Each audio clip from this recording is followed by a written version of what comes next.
Қайырлы күн достар, бүгін біз бір клавишті ажыратқышты жалғаймыз.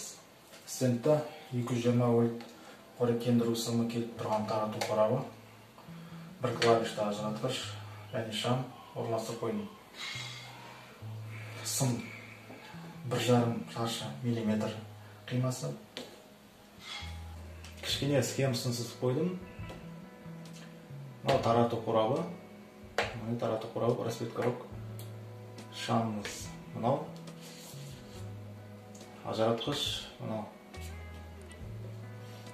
Ең алдымен тарату қорабына келіп тұрған 220 вольт сымын индикатордың көмегімен тексеріп аламыз. Ақ сым фазалық болу керек, көк сым 0 болу керек. Сосын ажыратқыштан келіп тұрған екі сымның ең алдымен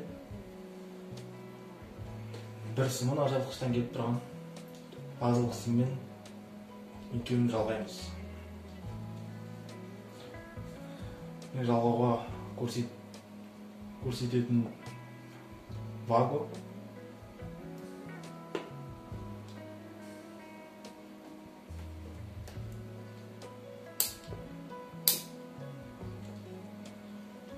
Бұл схемада ажыратқыштан келіп тұрған бір сымы 220 келіп тұрған сыммен жалғанады.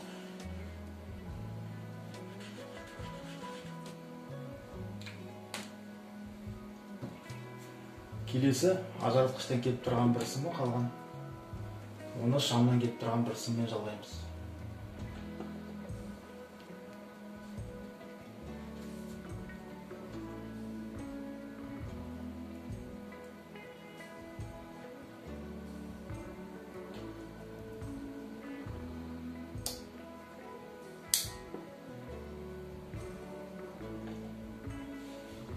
Бұл схемада екеу.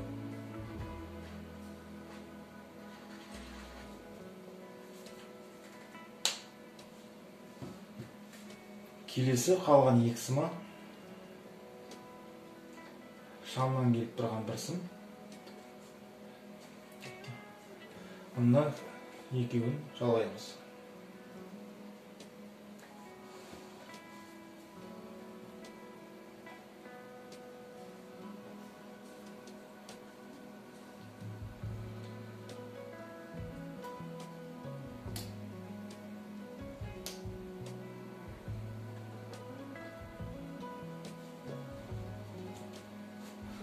Бұл жалғауымыз мына жерде.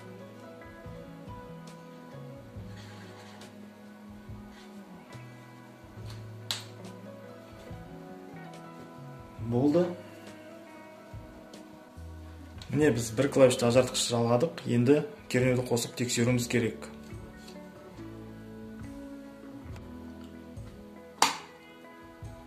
Міне шам жанып тұр. Схема жұмыс істейді. Келесі видеода біз 2-3 клавишті ажыратқышты проходной ажыратқыштарын қосамыз. Сондықтан жаңа қызықты видеоларды жіберіп алмау үшін арнаға тіркеліңіз. Көргеніңіз үшін рахмет. Видео сізге пайдалы болды деп ойлаймын. Пікірлер қалдырыңыз. Тіркеліңіз каналыма.